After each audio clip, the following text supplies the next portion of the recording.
bienvenue sur Super Keto, bienvenue sur ma chaîne sur Régime Cétogène pour une vidéo que j'ai été très excitée de vous faire et j'ai pas pu la faire avant parce qu'en fait il fallait que je me procure les produits et j'ai pas eu le temps d'y aller. C'est un peu dommage parce que du coup là on est à la fin de l'été mais c'est pas trop tard. Donc je voulais absolument faire une vidéo crash test et tester avec vous les glaces hypoglucidiques de chez Thiriet. Donc je les ai découvertes sur l'Instagram d'un mec qui s'appelle Monsieur Keto. Donc Monsieur Keto, si tu passes par là, bah merci à toi de m'avoir fait découvrir ce produit. Et évidemment moi quand j'ai vu ça, parce que donc il expliquait sur son Instagram qu'il y avait que 2,2 g de glucides, etc. machin. Moi quand je vois ça, je me dis ok, est-ce que c'est vraiment consommable en régime cétogène? Est-ce que le fait que ce soit hypoglucidique suffit? Est-ce qu'il y a des ingrédients bizarres? Est-ce que ça fait monter la glycémie? Blablabla blablabla. Et c'est pour ça que je veux faire cette vidéo crash test avec vous. Je veux tout faire. Éplucher les ingrédients, goûter, prendre ma glycémie et que vous puissiez voir si vous avez envie de consommer ça ou pas. Je vais prendre les deux séparément parce qu'en fait elles n'ont pas la même compo et elles n'ont pas le même taux de glucides, donc il faudra que je fasse en deux parties. Voilà, donc si vous aimez ce genre de vidéo expérimentale, bien n'hésitez pas à m'aider en la likant et puis on goûte. Je vais commencer par la framboise parce que c'est celle qui a le moins de chances de faire monter la glycémie. Celle-ci donc, elle n'a que 3,3 g de glucides pour 100 g. Et donc j'avais envie de regarder la composition. Donc dans les ingrédients on a eau, framboise 33%, fibres 18%. Donc, et ces fibres, entre parenthèses, fructo-oligosaccharides. Donc moi je ne suis pas experte en fibres, je ne savais pas ce que c'était que le fructo-oligosaccharide, donc je suis allée un petit peu enquêter. Et en fait on ne trouve pas grand chose sur internet, à part le fait que c'est une fibre prébiotique. Donc les prébiotiques ce sont les fibres qui nourrissent les probiotiques, donc a priori c'est plutôt bien à avoir. Mais ça commence quand même par fructose, ça finit par saccharide, donc moi je me dis, est-ce que vraiment ce genre de fibres, les industriels ont le droit de ne pas les compter en sucre parce que ce sont des prébiotiques et des fibres, mais est-ce que ça ne fait pas quand même monter la glycémie? Et c'est pour ça qu'il faut tester en fait. Donc je continue. Après les fibres, on a citron sous forme de jus concentré, épaississant farine de graines de caroube, pectine de pois, arôme naturel, édulcorant, glycoside de stébiol. Donc a priori une composition quand même propre, moi je trouve.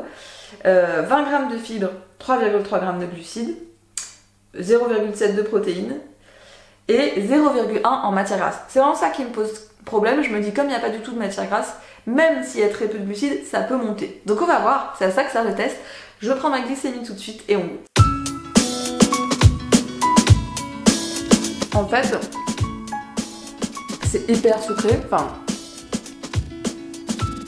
Moi j'ai pas du tout l'habitude de manger des trucs comme ça, c'est vraiment hyper sucré. Mais si on m'avait pas dit que c'était une glace à la stevia, je l'aurais pas su.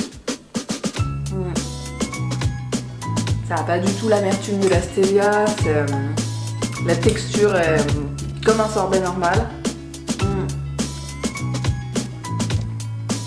J'ai pas mis 66 g, j'ai mis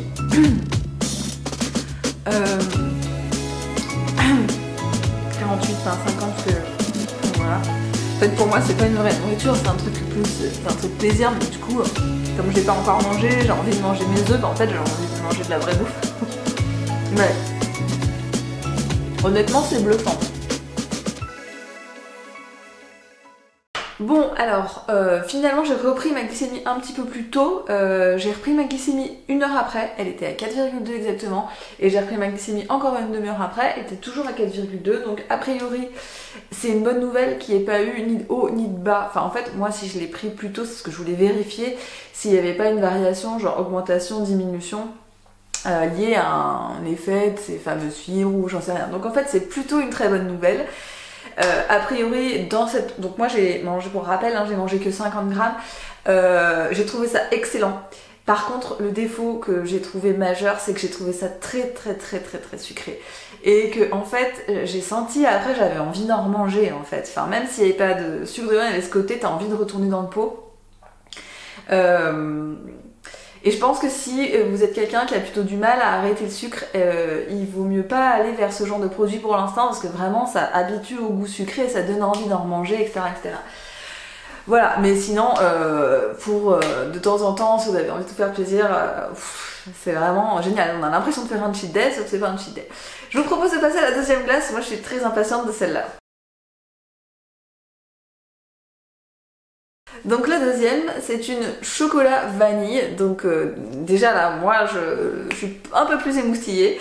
Par contre, les macros sont un peu moins bons. Donc pour 100 grammes, vous avez 8,8 grammes de glucides, enfin de sucre.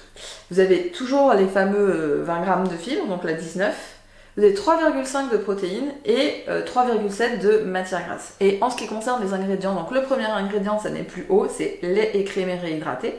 Ensuite, vous avez les mêmes 18% de fibres fructo-oligosaccharides, de la crème fraîche, 7,7%, du lactose et des protéines de lait, donc traduisez lactose et caséine. Donc ça me plaît moins, mais bon, on va considérer que c'est quelque chose de... Et alors, ils ont même pas, je ne sais pas pourquoi, là, il n'y a pas le pourcentage de ce produit. Ensuite, on passe à poudre de cacao, 1,8%, lait écrémé en poudre, pâte de cacao, extrait de vanille, arôme naturel de vanille, émulsifiant, mono et diglycéride d'acide gras, et épaississant, farine de graines de carreau, gomme de goire, colorant, et enfin édulcorant, glycoside de stéviol. Donc on a une composition là qui est forcément un peu moins propre, hein. Il y a des trucs moi que je connais pas, et surtout il y a un petit peu de lait et de crème et de caséine, mais bon c'est normal, hein. On peut pas faire une glace à la vanille, enfin je veux bien que si Thierry veut se mettre à faire une glace à la vanille à base de lait de coco, il n'y a pas de souci, mais je pense qu'il faut attendre un petit peu avant que ça arrive encore.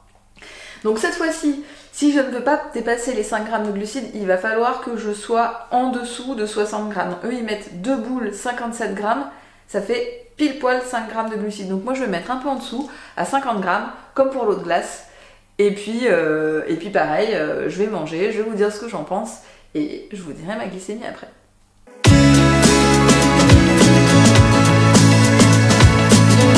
Écoutez, on a clairement un problème parce que tuerie intergalactique et je ne sais pas comment je vais faire pour m'arrêter. J'ai pas mangé de glace depuis, enfin une vraie glace, hein, celle que je fabrique depuis que j'ai commencé le régime cétogène, et j'ai pas l'impression que c'est une glace, enfin c'est incroyable quoi. Alors me revoilà 2 heures après, j'ai peut-être la rendormie parce qu'en fait j'ai fait une sieste, t'es fatiguée. Donc j'ai testé ma glycémie 1 heure après le chocolat. Elle était à 4,3. contre 4,2, donc c'est quasiment rien. Puis je l'ai testé encore une demi-heure après, elle était redescendue à 4,2. Donc le résultat est extrêmement positif, je suis très très étonnée. Parce que non seulement c'est ultra bon, et effectivement, il n'y a pas eu d'effet sur ma glycémie. Donc j'ai envie de vous dire que c'est quand même une très bonne nouvelle. Le seul inconvénient que j'y vois, si vous voulez, c'est que je trouve que vraiment c'est très sucré, et que ça a un truc... C'est dur de s'arrêter quoi, à cause de ce goût sucré, à cause du fait qu'on n'en mange pas souvent. Enfin moi j'ai vraiment dû faire, me contrôler pour ne pas y revenir tout le temps. Et c'est vraiment très différent de la sensation qu'on a avec l'alimentation en cétogène. Par exemple, l'autre jour, j'étais à la caisse au magasin, une personne absolument formidable est venue m'offrir du chocolat cétogène qu'il avait fait lui-même. Donc Mathieu, c'est vraiment mais tellement gentil. Et genre, je n'ai jamais rien mangé d'aussi bon. Et pourtant, il n'y avait même pas de stevia. En fait, si vous voulez, c'était quelque chose qu'il avait fait avec... Alors, je peux pas vous révéler la recette, je ne sais pas tout, mais je sais qu'il y avait du beurre de cacao, au goût, je le reconnais. Il y avait des noix de macadamia, il y avait du sel, etc. Il y avait aussi un tout petit peu de poudre de cacao, si vous voulez, il n'y avait pas de stevia, c'était pas sucré. C'était super bon. Mais en fait, on s'arrêtait. Parce que en fait c'était, il y avait du gras, il y avait cette satiété que ça amène, et il n'y avait pas ce truc de j'y retourne de manière incontrôlable. Donc moi ce que je vous conseille de faire si vous voulez manger ça, c'est de vous y mettre à plusieurs hein, sur le pot pour être sûr de ne pas y retourner trop de fois. Ça peut quand même être vraiment sympa de temps en temps si vous avez envie de faire un petit dé. Moi en tout cas je suis très contente d'avoir goûté, merci à Monsieur Keto. Si tu as d'autres suggestions n'hésite pas. Et voilà. Alors les amis, je n'avais absolument pas prévu de faire une deuxième partie de vidéo, sauf que là, je suis obligée, c'est une vidéo crash test, il faut aller jusqu'au bout. Il est 2h30 du matin et je ne peux absolument pas dormir parce que depuis 9h ce soir, j'ai les intestins tordus de douleur. Mais quand je dis tordus de douleur, je n'exagère pas, je suis juste... Enfin, j'avais un inventaire en fait au magasin qui terminait assez tard, j'ai cru que j'allais jamais le terminer, j'étais au bout du rouleau, j'ai dû rentrer à pied, j'ai cru que j'allais crever sur la route 10 fois, Et là maintenant je suis chez moi et je ne peux pas dormir en fait, j'ai tellement mal. En fait, pour vous dire, je suis allongée sur mon lit avec ma bouillotte en graines de lin qui a chauffé, et je le mets sur mon ventre pour calmer la douleur. En fait, voilà. Donc pour vous dire un peu ce qui s'est passé, dans la journée j'ai fait j'ai fait les tests que vous avez vus en vidéo ce matin. Et j'en ai fait d'autres dans l'après-midi pour voir si en augmentant la quantité, on faisait monter la glycémie. Et ce qui fait qu'en fait, en cumulant tout, j'ai essayé de tout compter, j'ai consommé à peu près 200 grammes, un peu plus de 200 grammes de glace, tout confondu. Et voilà, c'est pas énorme dans l'absolu, mais c'est quand même beaucoup, c'est l'équivalent d'à peu près presque un pot. Et voilà, j'ai super mal. Je soupçonne très fortement ces fameuses fibres fructo-oligosaccharides, parce que c'est l'élément qui me semble arriver en plus grosse quantité. Pour 100 grammes, il y avait 20 grammes.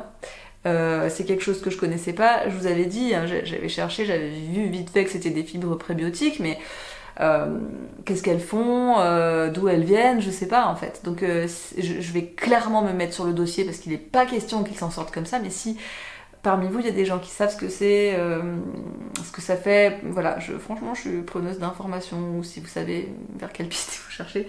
Ça se trouve c'est pas ça, hein, mais franchement moi je soupçonne ouf que c'est ça. Et là en fait j'ai le ventre gonflé, j'ai vraiment les intestins qui me font très très mal, comme s'ils étaient attachés entre eux et qu'on tirait dessus. J'ai comme des bruits de robinetterie, genre on dirait qu'il y a de l'eau ou de l'acide qui coule dedans et tout. J'ai envie d'aller aux toilettes, mais quand j'y vais il se passe rien, enfin j'ai tellement mal en fait, j'ai l'impression que c'est tout gonflé, tout dur et tout. Donc très clairement, si je dois faire un bilan sur ces glaces, elles c'était absolument délicieuses. Elles ressemblaient à s'y méprendre à de vraies glaces. C'était très sucré, c'était difficile de s'arrêter.